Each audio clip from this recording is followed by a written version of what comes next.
Hello and welcome to Forever Rugby on Forever Sports. And Warren Gatland has just announced his Test 23 to face the Springboks this week, Saturday. And ALUN Jones is back and will captain the side, starting in the number 5 jumper. What a remarkable story of somebody who was initially ruled out of the tour with a dislocated shoulder. Made a stunning comeback last week with a sort of cameo performance off the bench against the Stormers. And this week he has been passed fit, and both the Lions as well as the Springboks will have their captains back this weekend, making their sort of returns to the starting lineup. Seakley also coming back in for the Springboks. So probably quite a few question marks over both captains' fitness and whether they're sort of up to the task. But I think, given the type of players they are, I think we expect big performances from both things. I think they'll both be out there to really sort of try and prove a point. And what I will say about ALUN Jones is I think he's somebody who, is he probably the best player in his position in that squad? We don't know, maybe not, but is he ever a liability on the field? Definitely not. He is such a hard-working player. He's such a solid individual. His leadership is probably second to none, really, in world rugby. He's a very, very important player for Warren Gatland, and you can see in the fact that he's been back this weekend just how important he is to both the squad. I mean, he was flown out last week, and he arrived on Thursday, and a little over a week later, he'll be starting in the tests, and he'll continue to sort of add to the caps of the most capped international player of all time, which sort of shows the type of pedigree he has. Before we look at the teams as well, and a couple of surprises in the picks as well, no Josh Adams and stuff like that. Before you look at the team, please do smash like on the video, subscribe to the channel. We'll be doing a preview of this game tomorrow. We're going to be talking about it a lot this week. Obviously, we'll be live on Saturday for the game as well, and we'll be doing player ratings after the game. So make sure you subscribe and turn your notifications on so you get a notification whenever we do go live. But this is the team itself. So ALUN Jones at number 5. The front row, WYN Jones, Tadhg Furlong, I think were pretty inevitable. I think they pretty much selected themselves. They've probably been the two best props for Warren Gatland. But Luke Cowan-Dickie, I think, is someone who's being awarded purely on form. I don't think he was probably in the frame to start the first test. When they maybe left. I reckon Ken Owens was probably sort of had their number over Cowan-Dickie and Jamie George before the tour started. But Luke Cowan-Dickie, I thought, was fantastic against the Stormers. And he kind of sort of played, almost made his way undroppable in many ways. So it's a very, very solid front row. It's a very good scrummaging front row. So it'll be a big ask for the Springbok front row, where you'd argue that their better scrummagers are actually going to be coming off the bench.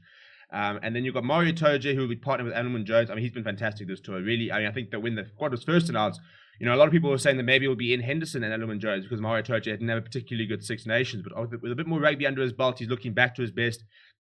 And, that battle between him and Evan Etzebeth for sort of that enforcer role will be very interesting. It's a very, very physical pack. And that's why they go with Courtney Laws at number 6. I mean, Tadhg Bird's been in terrific form, but he'll have to still settle coming off the bench this weekend.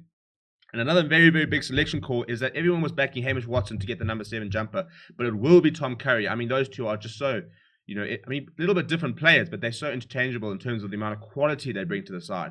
Expect a very big impact from Hamish Watson off the bench. And then Jack Conan at number 8, which I think surprised a few people. I think, when the squad was first announced, you've got to think that Talapa Faletau was sort of the front runner. But Jack Conan's been putting in very, very solid performances in that Lions shirt. So I think that, he's also somebody who's really worked his way into that starting lineup. As has Ali Price. I don't think anybody would have expected Ali Price to have started the first test a couple of months ago. But he's been so good on tour. And even in the press conference, he was saying that he thinks that he's really brought a lot of what Warren Gatland wanted out of him, in terms of being a test match Lion scrum half. He's really brought a lot to his game. He will partner Dan Bigger, who will come back in the side. Hasn't played probably as much as he would like to. Has Dan Bigger, but he's such a quality operator. He brings everything. He's very physical. He's a very good defender, very good kicking game, very composed, very experienced. So I think he's the perfect sort of number 10. The very, very big call, in my opinion, is Deon van der Merwe in the number 11. He has been in scintillating form, but so has Josh Adams. So I think that Josh Adams will be feeling rightly pretty aggrieved that he hasn't made this final 23. But very, very interesting to see if Deon van der Merwe will rise to the occasion. He'll have the task of trying to sort of shut down Cheslin Kolbe. But equally so, a very, very big physical ball carrier will be targeting Kolbe. And whilst Kolbe's defense has come in leaps and bounds, it remains his weak point in his game. He's one of the best players in the world. So weak point being sort of, in perspective. But it will be a big ask for him that they've got to put their biggest wing up against Cheslin Kolbe, So I think that they probably will try and target him quite a lot and sort of see that, we saw the fact Chris Harris sat him down, for example. So maybe they'll be trying to sort of exploit it. Robbie Henshaw, who has not had a lot of game time, started inside centre. And Elliot Daly, who we've come to sort of expected outside centre. He brings a lot of versatility, brings a very good left boot, which is very useful. He's played a lot of that number 13. He's played pretty much the all tour, either starting at the 13 or coming off the bench. So I think the fact that he's been so involved is probably why we're not surprised to see them. Then Anthony Watson will start at number 14. Stewart Hogg, one of my favorite players, he'll be in the number 15 jumper, ahead of Liam Williams, who recovers from concussion but can only make the bench. So that back three was going to be fantastic no matter what they picked. I mean, when you think that they've left out Josh Adams altogether, and Louis Rees-Zammit, I probably don't think we'll get a run in the test until maybe the last test.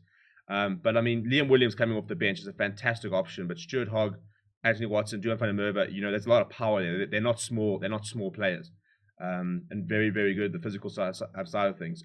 Stewart Hogg maybe not as good as Liam Williams under the ball, which is not to be mean on him, because I think Liam Williams is probably one of the best in the world, if not the best in the world under the high ball. But off the bench, Ken Owens, Rory Sutherland, and Kyle Sinclair will have the task of trying to combat Malcolm Marx, Stephen Kitsoff, and Frans Malherbe. Tad Byrne and Hamish Watson are the two other forwards there. And I think that's what sort of the versatility of Tad Byrne comes in.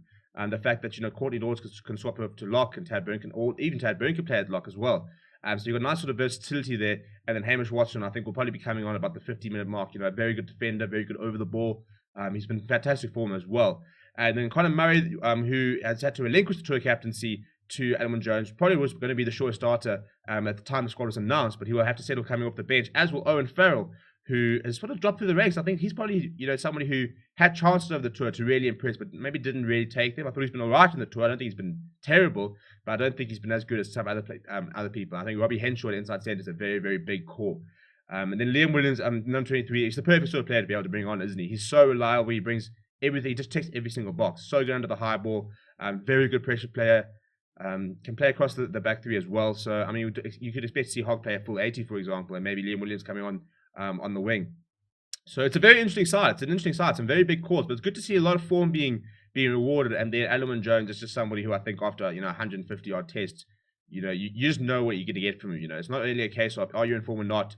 He's got that class. Form is temporary, class is permanent, and he is a world-class player. So, a lot of people won't agree with that selection. A lot of South Africans, but I think a lot of people who have been watching him over the years, he's just such a consistent performer that you just know exactly what he brings. But let me know what you think of the side down in the comments below. Smash the like on the video, subscribe to the channel as well. My name is Steven, and I'll chat to you guys soon.